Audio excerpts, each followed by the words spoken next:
ഇനി ലക്ഷ്യം ബീഹാറാണ്. കഴിഞ്ഞ വർഷം നടന്ന നിയമസഭാ തെരഞ്ഞെടുപ്പുകളിൽ പൂർണ്ണമായും BJPക്ക് മുന്നിൽ തകർന്നടിഞ്ഞ ഇന്ത്യ സഖ്യം ബീഹാർ പിടിക്കുമെന്ന് ആവർത്തിച്ച് പറയുന്നുണ്ട്. എങ്കിലും തെരഞ്ഞെടുപ്പ് കമ്മീഷന്റെ കലവറയില്ലാത്ത പിന്തുണ BJPക്ക് ഇരട്ടി ബലം നൽകുകയാണ്. ഇതാണ് പ്രതിപക്ഷം ഭയക്കുന്ന ഒരു ഘടകം.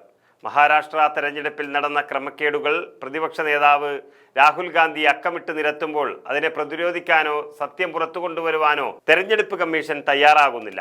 ചില പരിഷ്കരണങ്ങൾ നടത്താമെന്ന് കമ്മീഷൻ അറിയിച്ചുവെങ്കിലും അതൊന്നും പ്രതിപക്ഷത്തിന്റെ വായടപ്പിക്കാൻ പര്യാപ്തമായ മാറ്റങ്ങളല്ല എന്ന് കാണാം. ഏറ്റവും ഒടുവിലായി ചില നമ്പറുകൾ കൂടി ഈ തെരഞ്ഞെടുപ്പ് കമ്മീഷന്റെ ഭാഗത്ത് നിന്ന് വരുന്നുണ്ട്.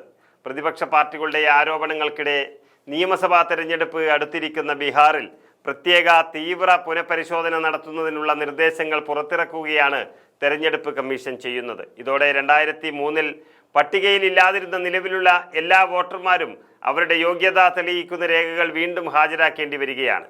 1987 ജൂലൈ 1 മുൻപ് ജനിച്ച വോട്ടർമാർ ജനനത്തീയതിയും ജനനസ്ഥലവും തെളിയിക്കുന്ന രേഖ നൽകണം. 1987 ജൂലൈ 1 2004 ഡിസംബർ 2 ഇടയിൽ ജനിച്ചവർ മാതാവിൻ്റെയോ പിതാവിൻ്റെയോ ജനനത്തീയതിയും ജനനസ്ഥലവും തെളിയിക്കണമെന്നും കമ്മീഷൻ വ്യക്തമാക്കുന്നു. 1955 പൗരത്വ നിയമം പരിഗണിച്ചാണ് ഈ മാറ്റങ്ങൾ രൂപകൽപ്പന ചെയ്തിരിക്കുന്നതെന്നാണ് തെരഞ്ഞെടുപ്പ് കമ്മീഷൻ വ്യക്തമാക്കുന്നത്.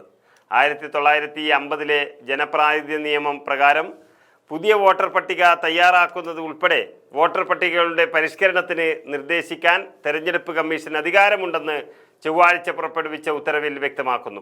1952 മുതൽ 2004 വരെ 13 തവണ ഈ അധികാരം തെരഞ്ഞെടുപ്പ് കമ്മീഷൻ ഉപയോഗിച്ചിട്ടുണ്ട്. രാജ്യമെമ്പാടും ഈ രീതിയിൽ മാറ്റങ്ങൾ വരുത്തുവാൻ കമ്മീഷൻ ലക്ഷ്യം വയ്ക്കുന്നുമുണ്ട്. ബീഹാറിലെ അവസാനത്തെ പട്ടിക പരിശോധന 2003 യോഗ്യതാ കാലയളവ് 2003 ജനുവരി 1 ഉത്തരവിൽ പറയുന്നു.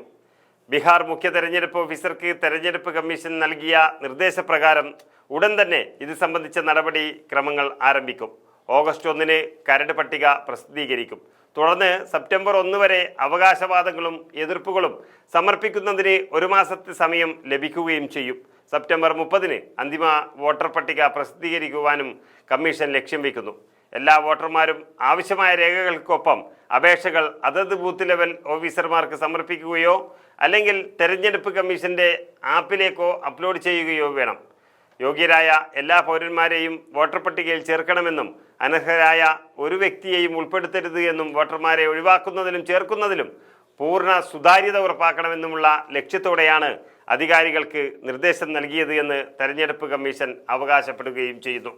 തെരഞ്ഞെടുപ്പിലെ കണക്കനുസരിച്ച് ബീഹാറിൽ 7.72 കോടി രജിസ്റ്റർ ചെയ്ത വോട്ടർമാരാണ് ഉണ്ടായിരുന്നത്. പുതിയ നിയമം അനുസരിച്ച് കുറഞ്ഞത് 10 ലക്ഷം വോട്ടർമാരെങ്കിലും അയോഗ്യരാക്കുവാനുള്ള സാധ്യതകളാണ് കാണുന്നത്. ഇത് പ്രതിപക്ഷ പാർട്ടികൾ കനത്ത തിരിച്ചടിയായിരിക്കും ബീഹാറിൽ സമ്മാനിക്കുന്നത്.